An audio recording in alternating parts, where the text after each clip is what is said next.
महाभारत की एक छोटी सी कथा है। महाराज युधिष्ठिर 1000 ब्राह्मणों को नित्य प्रति सोने के थाली में भोजन कराया करते थे। एक दिन एक ब्राह्मण पत्नी अपने ब्राह्मण पतिदेव से कहती है, पतिदेव, आप नित्य प्रति सोने के थाली में राजा के यहाँ भोजन करते हैं, लेकिन मैंने तो सोने की थाली अभी तक देखी भी नहीं। ब्राह्मण अपनी पत्नी की बातों को सुनता है। पुनः ब्राह्मणी कहती है, पतिदेव, मुझे सोने की थाली देखने की इच्छा हो रही है। ब्राह्मण ने कहा, ठीक है, अगर तुम सोने की थाली देखना चाहती हो तो मैं कल तुम्हें सोने की थाली लाकर दिखा दूंगा।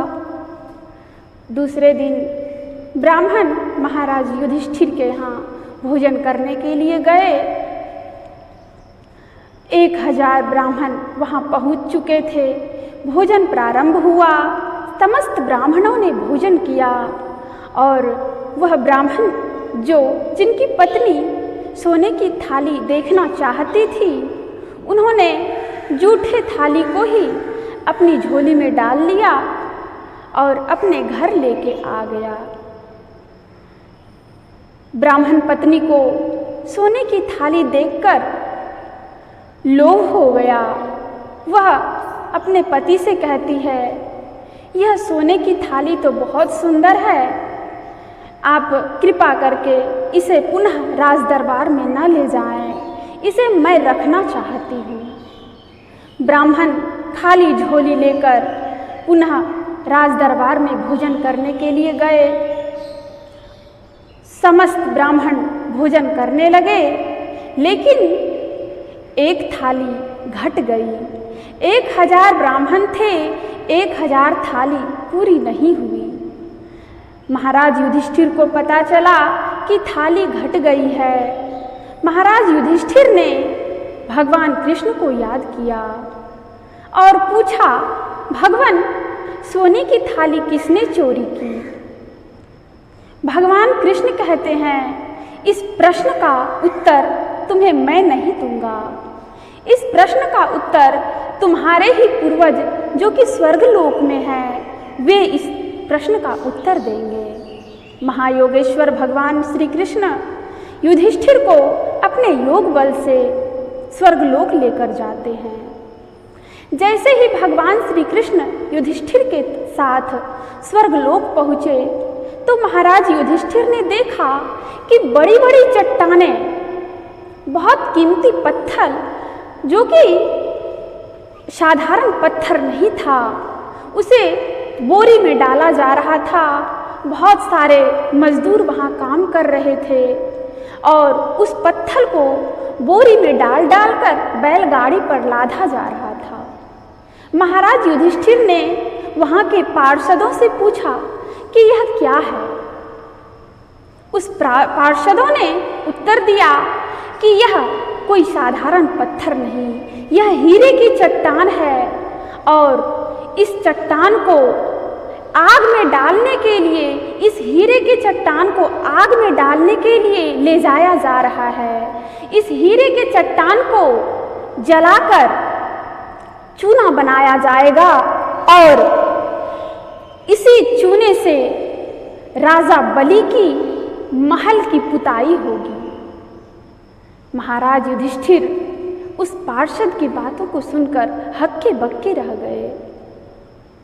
महाराज युधिष्ठिर को अहंकार हो गया था कि हमसे बड़ा दानी, हमसे बड़ा धर्मात्मा इस पृथ्वी पर कोई और नहीं है।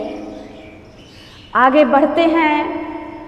महाराज बलि का महल में प्रवेश करते हैं। राजा बलि के महल में प्रवेश करते हैं। भगवान कृष्ण महाराज बलि से बातें करने लगे, लेकिन महाराज युधिष्ठिर को कुछ दिखाई नहीं दे रहा। भगवान कृष्ण राजा बलि से बातें कर रहे हैं, लेकिन युधिष्ठिर कुछ देख नहीं पा रहा है। महाराज युधिष्ठिर कहता है, भगवान, आप किनसे बातें कर रहे हैं? मुझे तो यहाँ कुछ दिखाई ही नहीं दे रहा है। भगवान श्री कृष्ण ने कहा, महाराज युधिष्ठिर, तुम यहाँ के लोगों को तभी देख पाओगे जब तुम अंतर मन से समस्त झूठी बातों को निकाल दोगे। राजा बलि ने कहा, युधिष्ठिर, मैं तुमसे एक प्रश्न पूछूंगा, उस एक प्रश्न का उत्तर अगर तुमने ठीक ठीक दे दिया तो तुम मुझे देख पाओगे और तुम अपने प्रश्न का उत्तर भी मुझसे ले पाओगे। अन्यथा अगर तुमने थोड़ी सी भी झूठ की मिलावट की तो तुम मुझे नहीं देख पाओगे। राजा बलि इतना कहकर चुप हो जाते हैं। भगवान कृष्ण युधिष्ठिर को पुनः सचेत करते हैं, युधिष्ठिर सोच लो, अगर तुमने थोड़ा सा भी झूठ बोला तो तुम राजा बलि को नहीं देख पाओगे, तुम अपने पूर्वज का दर्शन नहीं कर पाओगे। युधिष्ठिर ने कहा, राजन आप प्रश्न कीजिए। राजा बलि पूछते हैं कि जब तुम्हारी माता कुंती, जो कि राजमाता है, जब वह राजसी पोशाक में पूरे 16 श्रृंगार के साथ पूरे सज धज कर जब तुम्हारे महल में राजमाता कुंती जब प्रवेश करती है तो तुम्हारी मनोदशा क्या होती है, तुम्हारी मन स्थिति उस समय क्या होती है। महाराज युधिष्ठिर प्रश्न को सुनकर आश्चर्यचकित हो गए। अगर झूठ बोलेंगे तो अपने पूर्वज का दर्शन नहीं कर पाएंगे और अगर सत्य बोलते हैं तो उनके मन की मनःदशा वो स्पष्ट करने का प्रयास कर रहे हैं। महाराज युधिष्ठिर कहते हैं, जब मेरी माँ कुंती मेरे राजमहल में 16 श्रृंगार के साथ राजसी पोशाक में प्रवेश करती है तो उनको देखकर मेरे मन में विकार उत्पन्न हो जाता है। सत्य वचन कहा, युधिष्ठिर ने सत्य कहा और तुरंत राजा बलि का दर्शन हुआ। युधिष्ठिर ने पूछा, महाराज मेरे सोने की थाली को किसने चोरी की? राजा बलि ने कहा, तुम्हारे सोने की थाली को उन्हीं 1000 ब्राह्मणों में से एक ब्राह्मण ने चोरी किया। क्यों चोरी किया? क्योंकि उनके पास सोना नहीं था। तुम्हारी प्रजा निर्धन है, तुम भोजन के साथ साथ थोड़ा थोड़ा सोना दान किया करो। नित्य प्रति भोजन के साथ तुम थोड़ा सोना भी दान किया करो। तुम्हारी प्रजा निर्धन है, उनके पास सोने की कमी है, इसलिए उन्होंने चोरी किया। कितने बड़े प्रतापी राजा थे महाराज युधिष्ठिर। उनको भी मन में विकार उत्पन्न हो गया। पलटू साहब कहते हैं, मन नहीं पकड़ा जाए, बहादुर जवान है, करत रहे खुरखुंद, बड़ा शैतान है। ऐसा यार हरीफ बसे इस हलक में, अरे हाँ रे पलटू, उड़ता कोस 1000 पंख बिनु पलक में।